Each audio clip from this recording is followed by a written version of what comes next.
Good morning, friends. Yesterday, I have published the last part of the Indigent Brahman, but sadly, that audio clip was laden with another soundtrack. And today in the morning, when by chance I hit the uploaded link of that particular video, I came to know that that disaster has been done. So today I am not going to publish any new story. We are not going to start a new story, but I am recording the last part of the indigent Brahman, and from thereon we will read it, and afterwards from the next week we will start a new story. So without any delay, let's start. I hope today this recording will not be merged with any other soundtrack. I hope. It was an accident, and I have no idea why or how. Oh, it was merged with that. Okay, still we are with the Fakir Chand.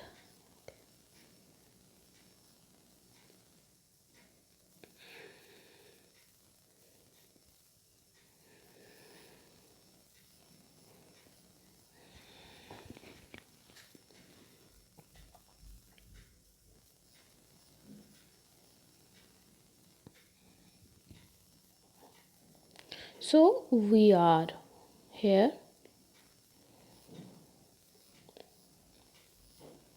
Lastly, what we have read, we read that our indigent Brahman, by the mercy and by the love of goddess Durga and his blessings, her blessings, he had managed to retrieve his murki handi with the help of the ghost handi or the demon handi.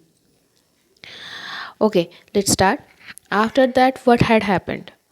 On reaching home, the Brahman shut the door of his house, turned the Murki handi upside down, and shook it. The result was an unceasing stream of the finest Murki that any confectioner in the country could produce. The man, his wife, and their children devoured the sweetmeat to their heart's content. All the available earthen pots and pans of the house were filled with it, and the Brahman resolved the next day to turn confectioner, to open a shop in his house and sell murki. On the very day the shop was opened, the whole village came to the Brahman's house to buy the wonderful murki. They had never seen such murki in their life. It was so sweet, so white, so large, so luscious. No confectioner in the village or any town in the country had ever manufactured anything like it.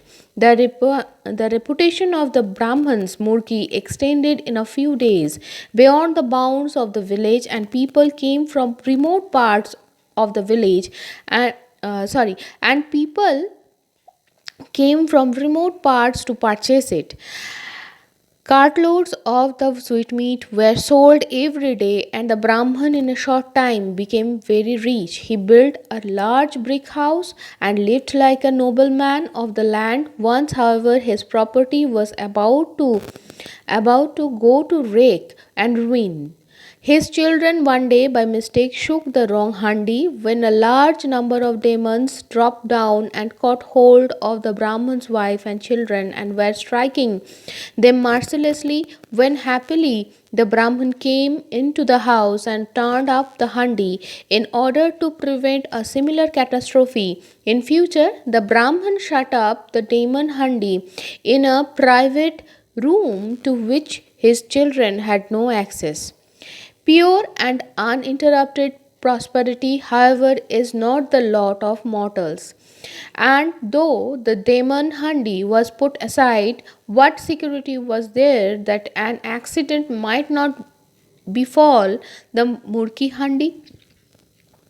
One day, during the absence of the Brahman and his wife from the house, the children decided upon shaking the handi, but as each of them wished to enjoy the pleasure of shaking it, there was a general struggle to get it, and in the middle, the handi fell to the ground and broke. It is needless to say that uh, the Brahman, when on reaching home he heard of the disaster, became inexpressibly sad. The children were, of course, cuddled, cuddled, but no flogging of children could replace the magical handi. After some days, he again went to the forest and offered many a prayer for Durga's favor. At last, Shiva and Durga again appeared to him and heard how the handi had been broken. Durga gave him another handi, accompanied with the following caution: Brahman, take care of this handi. If you again break it or lose it, I will not give you another. The Brahman made obeisance and away with his house uh, went away to his house at one stretch without halting anywhere. On reaching home, he shut the door of his house, called his wife to him, turned the handi upside down, and began to shake it. They were only expecting Murki to drop from it, but instead of Murki, a perennial stream of beautiful Shandesha issued from it. And such Sandesha, no confectioner of Bara Bazar even made its like. What is Shandesh? It is a kind of sweet which are made from the cottage cheese. Another thing is what is Bara Bazar. Bara Bazar is a big market. I have done the literal translation of this Bara Bazar, and this market is one of the most oldest market which is situated in exactly its location is just beside the Howrah Bridge, and this Howrah Bridge is joining the two cities of West Bengal, Howrah and Calcutta, over the river Ganges, and this bazaar is in the Calcutta side. So let's start again. Okay, where we were.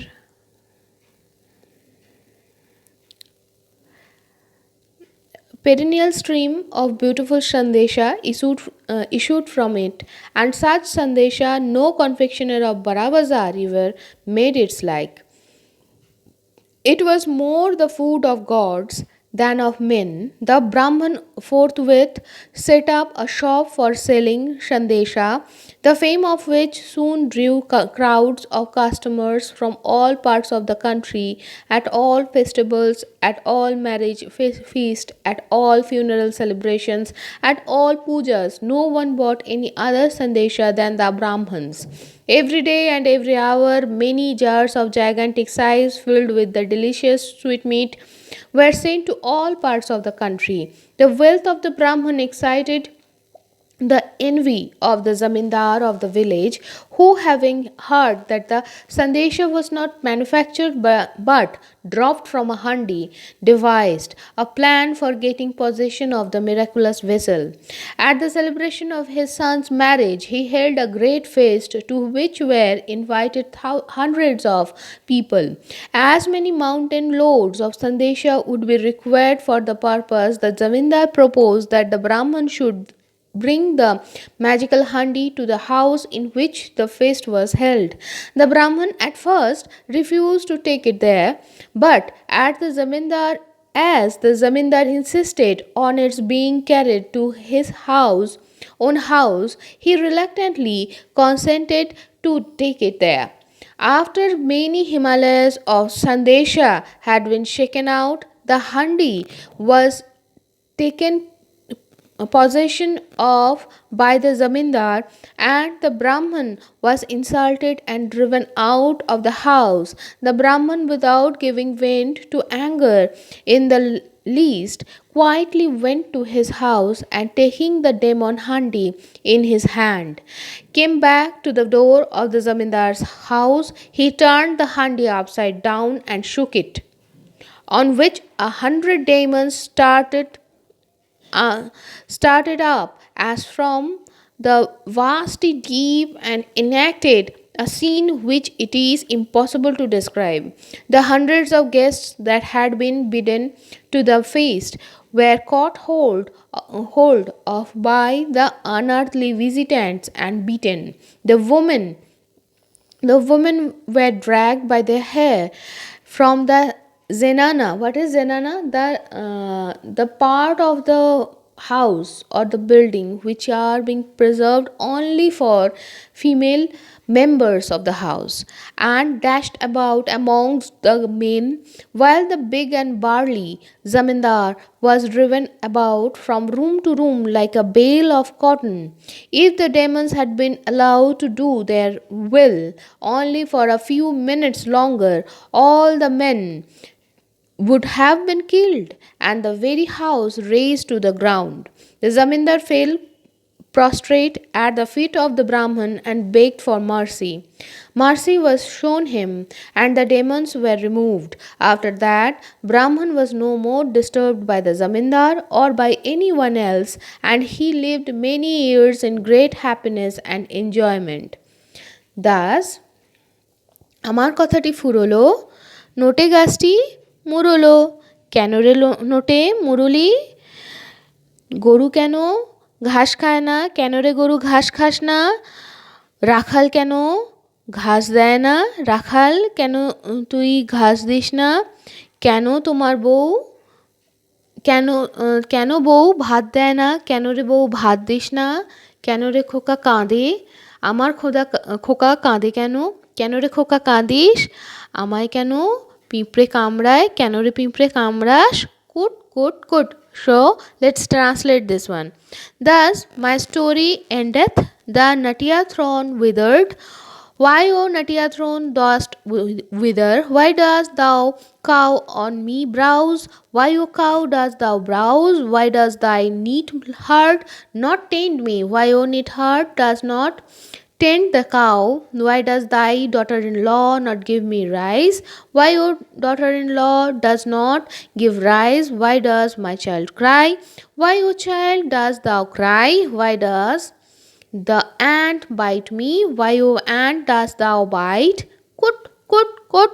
So this is the end of the story. But from this story, we came to know that by God's mercy, by His or her blessing, whatever the gender you are fixing on the Param Brahma or the Lord or the God, whatever the name you are pleased to ask him or please to call him, the simple thing is if he wishes, then you will overcome every difficulty, but you have to keep faith on it, on him or her. Also, one thing is there, one thing must be remembered, that when he or she in any form is providing you a blessing, we must make ourselves capable enough that we should be able to protect it. And thing is, he will give, or God will provide us also the means by which we will grow protective, by which we can be grow more stronger. We can make ourselves a strong individual in all respect. So that is the end of the story, and I must say today is Saraswati Puja, so my all prayers to her, so that she keep us full of truth and knowledge and wisdom. So we will meet again on Friday with Life of Masters. Till then, ta-ta.